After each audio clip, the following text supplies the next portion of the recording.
que vous allez bien et que vous vous êtes amusé avec le dernier tutoriel que je vous avais proposé avec les feuilles décoratives. Pour le tutoriel de cette semaine, je vais vous dire que je ne peux pas vraiment faire autrement que de répondre à de nombreuses questions qui me reviennent et qui me reviennent et qui me reviennent sans cesse. Et je vois vraiment dans les questions souvent le désarroi de certaines techniciennes qui ont vraiment des problèmes avec deux choses en particulier. On m'a parlé du stamping, des plaquettes Conad si vous préférez, et on me parle encore des pierres décoratives.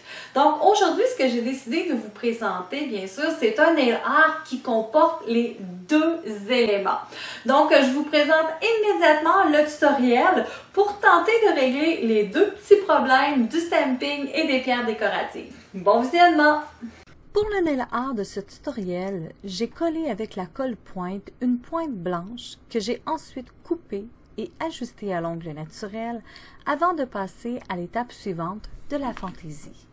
Afin de donner un peu de profondeur à cette création, j'ai décidé d'y insérer un peu de paillettes irisées. J'applique donc du scellant déco sur toute la surface de l'ongle et avec le pinceau de celui-ci, je viens chercher quelques paillettes que je place ici et là sur l'ongle. Lorsque j'ai terminé, je peux venir effectuer ma technique de résine et poudre selon mes habitudes et j'effectue le limage nécessaire afin de poursuivre avec la fantaisie de surface. Pour cette fantaisie, j'ai décidé d'utiliser la plaquette Conad avec le motif zébré, le vernis noir, le grattoir et le tampon encreur, tous de la même marque, soit Conad. Ici, il est très important, lorsque vous choisissez un ensemble de stamping, n'optez pas pour un prix, mais bien pour de la qualité. Maintenant, allons-y. Pour m'assurer de ne pas déborder le stamping à l'extérieur de ma manucure française, j'utilise un autocollant rond et je m'assure qu'il soit bien collé sur l'ongle pour ne pas déborder. J'applique le vernis en quantité suffisante sur tout le motif. Et avec le grattoir, je retire l'excédent de couleur. Ensuite, avec le tampon, je vais chercher le motif que je transfère immédiatement sur l'ongle dans l'angle désiré. J'appuie donc le tampon du côté droit et je fais basculer vers le côté gauche. Et voilà, un motif bien rendu. Vous devez maintenant prendre le temps de nettoyer le tampon encreur. Voici un petit truc. Prenez du ruban adhésif et retirez le surplus de vernis, comme dans cette vidéo. Ce simple geste vous permettra de conserver sa souplesse. Surtout, n'utilisez pas d'acétone ou de dissolvant à vernis sur celui-ci, car ces deux produits lui fera perdre sa souplesse, ce qui vous occasionnera des problèmes d'utilisation. Avec le dissolvant de vernis, vous pouvez venir nettoyer parfaitement la plaquette ainsi que le grattoir.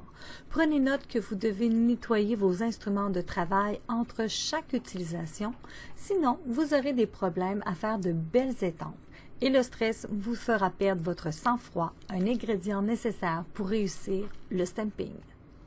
Maintenant que le vernis est sec, je retire l'autocollant rond.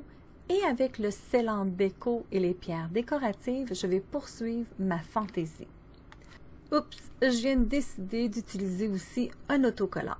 Donc, je le choisis et je le colle parfaitement sur la surface de l'ongle.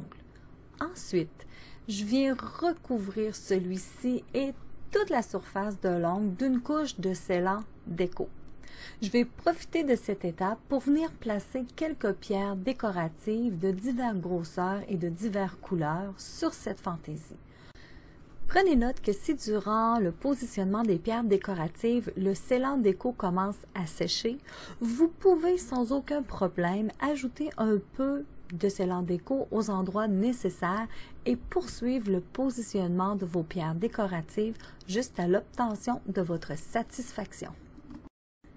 J'ai terminé de placer les pierres, alors, pour venir les sceller, je vais appliquer de nouveau une couche de scellant déco sur toute la surface de l'ongle et je vais m'assurer que chacune des pierres est bien recouverte du produit et ce, avant de le faire durcir avec le catalyseur en vaporisateur. Enfin, le tout est sec. Je peux maintenant poncer légèrement la surface et exécuter mes étapes de finition cristal UV. Je commence en appliquant une première couche de finition cristal UV que je vais faire durcir 10 secondes sous la lampe UV.